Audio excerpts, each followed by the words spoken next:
Assalamualaikum warahmatullahi wabarakatuh.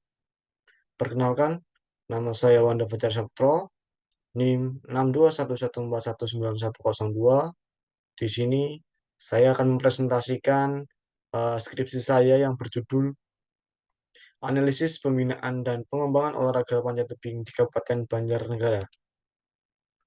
Latar belakang, olahraga panjat tebing di Indonesia telah banyak meraih juara di kancah internasional. Salah satunya atlet yang bernama Frederick Leonardo yang pernah meraih medali emas sekaligus mempertajam rekor dunia nomor speed putra pada Piala Panjat Tebing di South Korea Selatan dengan catatan waktu 5,01 detik. Berdasarkan hasil observasi yang saya lakukan, saya memilih olahraga panjat tebing di Kabupaten Banjarnegara karena diketahui bahwa olahraga panjat tebing di sana merupakan cabang olahraga lama yang baru-baru ini kembali diminati. Tetapi semua olahraga yang baru, tetapi sebagai olahraga yang baru aktif kembali, terdapat permasalahan dalam olahraga panjat tebing di Kabupaten Banjarnegara, yaitu organisasi yang baru dibentuk, organisasi yang baru dibentuk sehingga belum berjalan optimal. Kemudian sumber daya manusia yang berkompeten masih terbatas, keikutsertaan masyarakat sekitar yang belum maksimal, kurangnya jumlah atlet sehingga olahraga panjat tebing kurang aktif dalam perlombaan di tingkat provinsi. Rumusan masalah yang saya ambil, yang pertama itu pola pembinaan olahraga panjat tebing, kemudian yang kedua pola pengembangan olahraga panjat tebing, kemudian yang ketiga hambatan dan tantangan olahraga panjat tebing. Panjat tebing merupakan olahraga yang ekstrim, penuh tantangan, namun banyak sekali pendukung di balik olahraga ini. Pembinaan merupakan proses cara pembuatan, pembaruan, penyempurnaan melalui aktualisasi usaha, tindakan, dan kegiatan yang dilakukan secara efisien dan efektif untuk memperoleh hasil yang lebih baik. Pengembangan olahraga adalah suatu usaha yang dikerjakan secara sadar, terencana, dan terarah melalui desain proses sistematis untuk membuat atau memperbaiki kualitas kompetensi atlet atau pelatih berdasarkan potensi yang dimiliki dan menghasilkan produk baru berupa prestasi. Pembinaan meliputi pemasalan, pembibitan, pembinaan prestasi. Kemudian dalam pembinaan juga ada tambahan lain seperti ketersediaan atlet, ketersediaan pelatih, sumber dana, terus kepengurusan organisasi, kemudian program latihan, dan selanjutnya kerangka berpikir. Skripsi saya memiliki kerangka berpikir sebagai berikut. Pertama, dari saya memilih olahraga panjat tebing di Kabupaten Banjarnegara. Kemudian saya mencari tahu tentang pola pengembangan olahraga panjat tebing di Kabupaten Banjarnegara. Terus selanjutnya saya juga mencari tahu di pola pembinaan olahraga panjat tebing di Kabupaten Banjarnegara. Dari pola pengembangan dan pola pembinaan, saya mencari tahu tantangan dan hambatan dalam pola pembinaan dan pola pengembangan olahraga panjat tebing di Banjarnegara. Kemudian saya analisis dan eh, mendapatkan hasil yaitu eksistensi olahraga panjat tebing di Kabupaten Banjarnegara. Metode penelitian.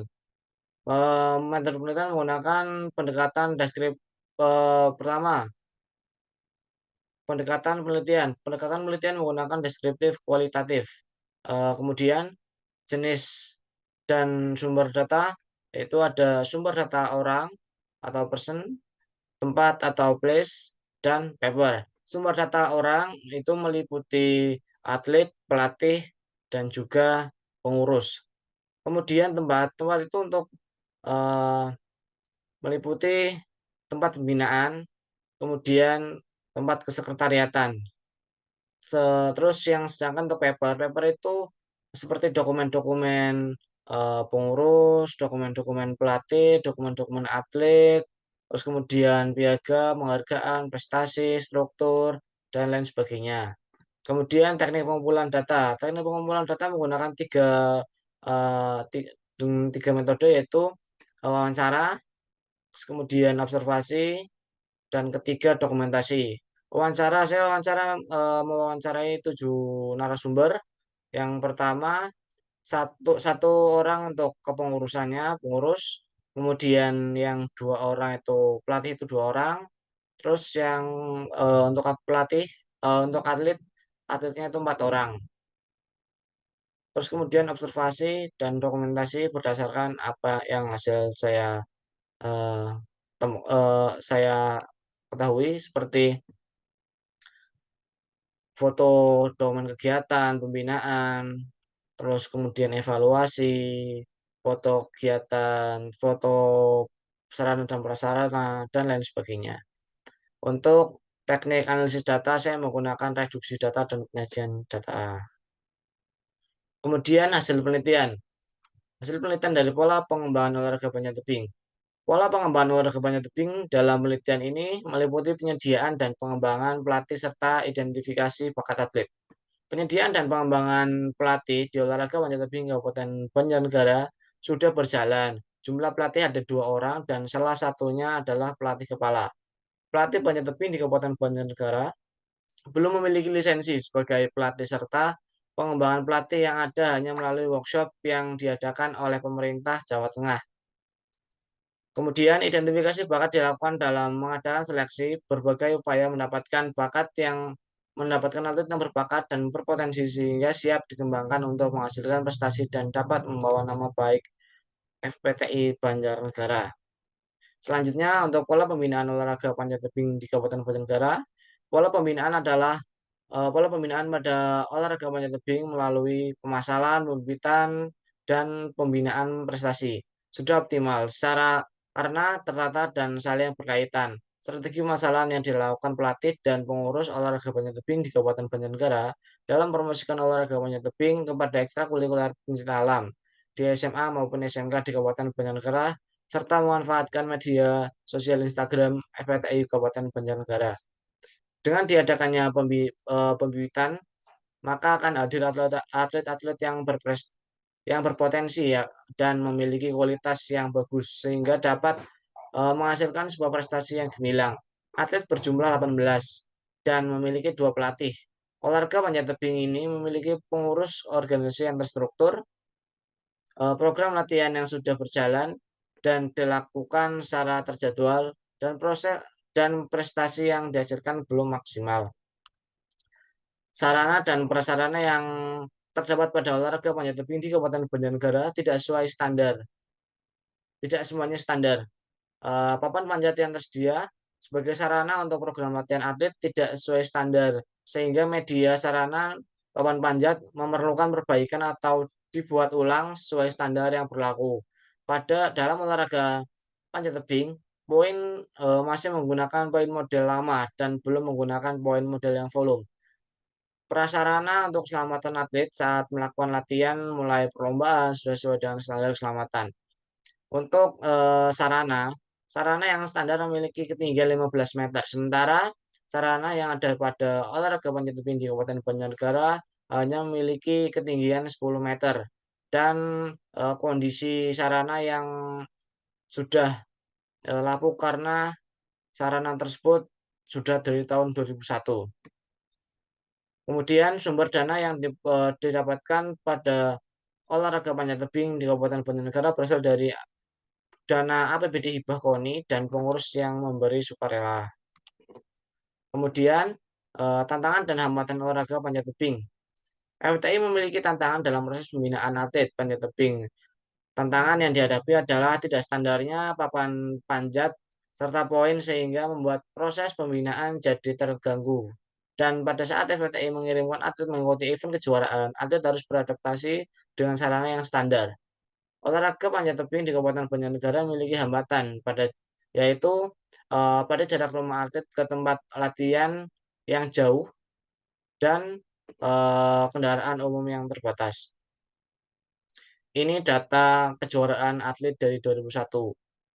Untuk Dwi juara 2 Porprov itu 2001, Tovan juara 3 Porprov 2001, Sodiah juara 3 Porprov 2001, Yuliaton juara 3 Porprov 2001, Kate Kiki Sulistiono, juara 3 Porprov 2001 dan juara 2 Porprov di 2009.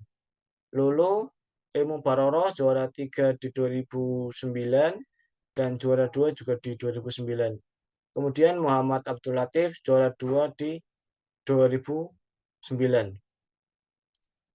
Kemudian yang Aris Triadi juara 1 KWSN, juara 1 juara 1 Mapsa Academy School dan juara 1 Popda setelah olahraga panjat tebing aktif kembali. Kemudian Arsianto juga juara 2 Mapsa Academy School setelah uh, olahraga panjat tebing kembali.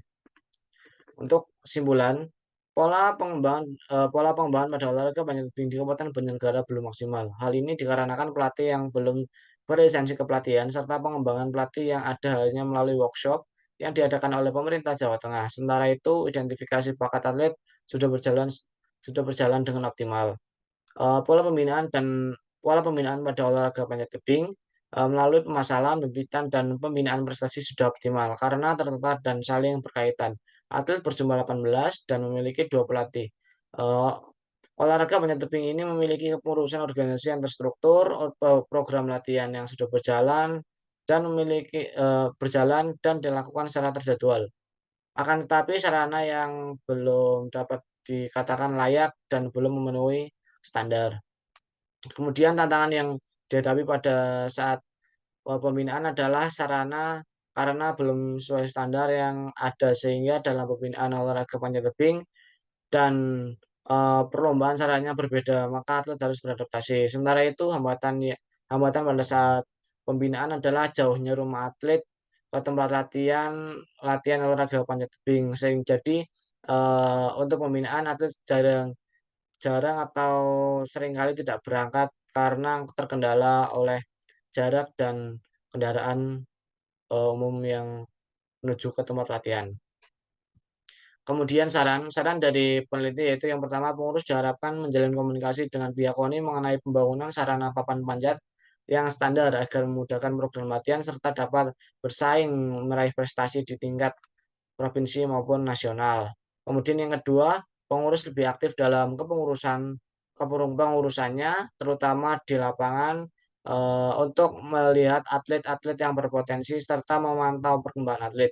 Kemudian yang ketiga, pelatih membuat data peningkatan performa atlet agar mengetahui perkembangan performa atlet tersebut.